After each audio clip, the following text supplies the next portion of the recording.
साथियों, जय भीम, जय भारत, जय संविधान, जय मंडल, जय जोहार, जय जवान, जय किसान, जय लोकतंत्र, जय विज्ञान।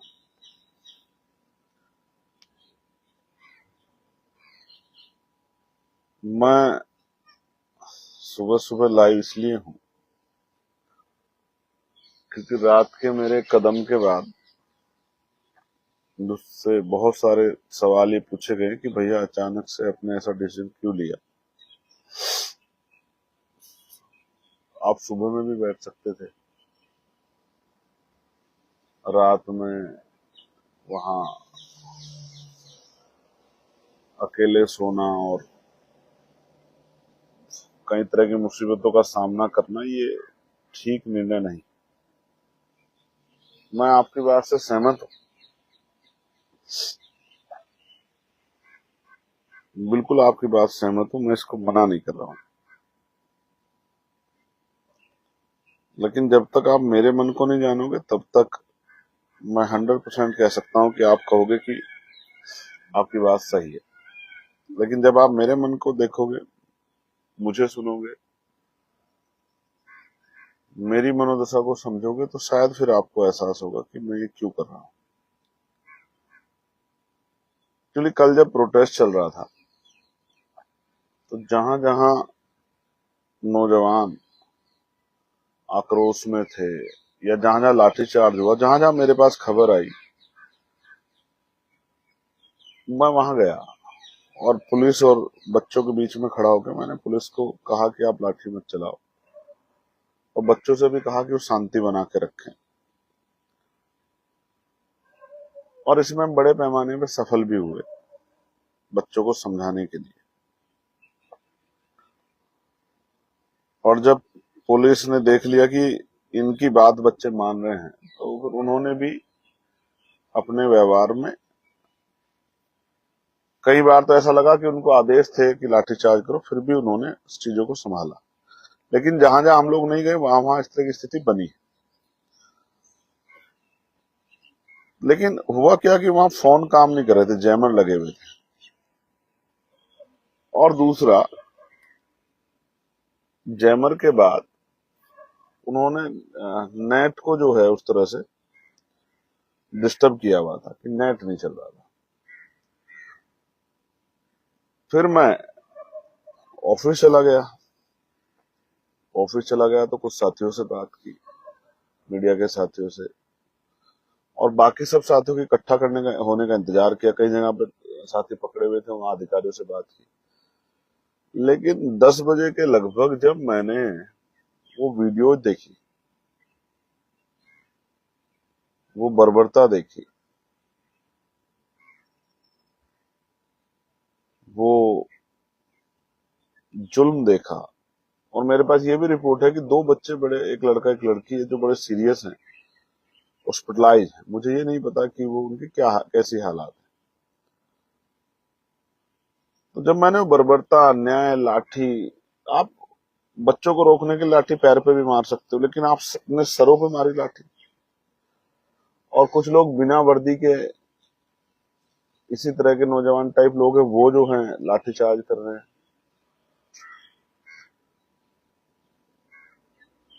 बच्चियों को भी नहीं छोड़ रहे हो, आप पीट रहे हो, मीडिया को भी पीट रहे हो आप। मैं हिंसा का पक्षधर नहीं हूं, लेकिन उन बच्चों को इस तरह से मार खाते हुए ये देखना मेरे बस की बात नहीं थी। दूसरा, इस प्रोटेस्ट को भी जिंदा रखना है, जिस पर कल कई सवाल खड़े हो गए कि भाई हिंसा हो गई, ये सब चीजें। ये भी एक बहुत बड़ी जिम्मेदारी है कि एक अच्छे शिक्षा के लिए पहली बार कोई आंदोलन हो रहा है देश के अंदर। और क्योंकि भीम आर्मी का निर्माण ही पाठशालाओं को से लेकर सब चीजों को अगर आप देखोगे तो शिक्षा को प्रायोरिटी पे रखे हुआ, पाठशालाएं खोल के, कोचिंग सेंटर खोल के। शिक्षा के लिए आंदोलन और हम लोग ना आए, ऐसा तो नहीं हो सकता। और मैं तो लगातार बात कर रहा हूं कि कक्षा 1 से 12 तक की शिक्षा मुफ्त हो और वो गुणवत्तापूर्ण हो, क्वालिटी एजुकेशन मिले बच्चों को। तो फ्री एंड फेयर एग्जाम, निष्पक्ष एग्जाम, वो कोई भी एग्जाम, आज देश का युवा चाहता है कि भर्तियां समय पे आए, भर्तियों में किसी भी तरह के घोटाले ना हो, पेपर लीक ना हो और एक तय समय सीमा के अंदर पेपर हो, और पेपर कराने वाली एजेंसी ऐसी हो जिन पे कोई दाग ना हो। तो जब मैंने ये अन्याय देखा, बच्चों को पिटते हुए, उनके फटे हुए सर खून से लथपथ, मुझसे रहा नहीं गया। और मुझे लगा कि जब वो लोग सड़कों पे हैं, वो लोग अपने घर नहीं पहुंचे हैं, वो लोग दर्द से कराह रहे हैं, वो देख रहे हैं कि कौन उनके साथ खड़ा है, तो मेरे जैसे आदमी को, जो बाबा साहब अम्बेडकर को, फूले साहू को अपना नेता मानता, आदर्श मानता, उसको चैन से घर में नहीं सोना चाहिए। ये शुरुआत मैं अब भी कर सकता था, रात में जाके घर पे सो के और नहा धो के आके फिर से यहाँ बैठ सकता था, लेकिन मुझे लगा कि नहीं, जब वो सड़कों पे हैं, जब वो अन्याय सह रहे हैं, जब वो भूखे प्यासे हैं, तो हमें भी इस आंदोलन की शुरुआत करनी चाहिए। और वहीं से करनी चाहिए जहां हमने संविधान की शपथ ली थी, जिस संसद में शपथ ली थी, उसी संसद में बाबा साहब अम्बेडकर के स्टैच्यू के साथ नीचे बैठ के इस लड़ाई को आगे बढ़ाने का संकल्प लेना चाहिए। हो सकता है कि अभी भी आप समझें कि भाई मैंने थोड़ी जल्दबाजी की, गैर जिम्मेदार दिखाई, लेकिन मेरे मन में चल रहा था कि वो हमारे बच्चे थे, हमारे भाई थे, हमारी बहन थी, उनके साथ जो अन्याय हुआ वो स्वीकार नहीं होना चाहिए। और मेरे बैठने से क्या है कि बीमार में आजाद समाज पार्टी जो संगठन है, उन तक बात जाएगी, उनके परिवारों तक बात जाएगी, परिवार से रिश्तेदारों तक बात जाएगी, तो फिर से लोगों को पता लगेगा कि कल किस तरह से। और मैं फिर ये कह रहा हूं कि हिंसा होती नहीं, हिंसा कराई जाती है। आप जानते हो, हमेशा इस बात कहता हूं, मैं हिंसा का पक्षधर नहीं, क्योंकि अम्बेडकरवादी तो संविधान में आस्था विश्वास रखता हूं। लेकिन मेरी आपसे अपील है, मैं आज फिर से 12 बजे के करीब आऊंगा लाइव, लगभग 12:30 बजे, और पार्टी संगठन के लोगों को निर्देश दूंगा कि वो आगे क्या करेंगे, वो अपने जिलों में क्या करेंगे, अपने प्रदेशों में क्या करेंगे। ये लड़ाई बच्चों की, युवाओं की लड़ाई है, उनके भविष्य की लड़ाई, ये हमें जीतनी है। मजबूर करना है, सरकार उनको सुने। और आप जानते हैं, आज संघर्ष के आयाम का दिन है, संघर्ष के रूप का दिन है। आज 21 जुलाई है, भीम आर्मी का स्थापना दिवस है। भीम आर्मी के स्थापना दिवस की 11वीं, आप सबको बहुत बहुत बधाई। लेकिन जिस दिन भीम आर्मी की स्थापना हो और उसी दिन संघर्ष ना हो, ऐसा कैसे हो सकता है? भीम आर्मी का एक अच्छा कार्यकर्ता होने के नाते, ईमानदार कार्यकर्ता होने के नाते, संघर्षशील कार्यकर्ता होने के नाते, मैं अपने काम को कर रहा हूँ, अपने जीवन, अपने लक्ष्य को, अपने जो है जिम्मेदारियों को अदा कर रहा हूँ। आप भी अपनी जिम्मेदारियों को अदा करें। अभी सोशल मीडिया पे आप इस आवाज को मजबूत करें, और फिर जिस तरह की डायरेक्शन मैं आपको दूंगा, उस डायरेक्शन पे हम सब लोगों को काम करना है। लेकिन इस युवाओं के आंदोलन को, जिसमें कल बहुत जोश था, उसको हमें कमजोर नहीं पड़ने देना है, और हम अपनी डिमांड्स के साथ खड़े रहेंगे। ये ऐसे आपको उल्टा दिख रहा होगा, बाद में आप देखेंगे छात्रों पर चली एक एक लाठी का हिसाब का जवाब देना होगा। और दूसरा है पेपर लीक सबसे बड़ा देशद्रोह, गद्दारों को उम्र कैद दो, प्रधानमंत्री नींद से जागो और सख्त कार्रवाई करो, धर्मेंद्र प्रधान को बर्खास्त करो।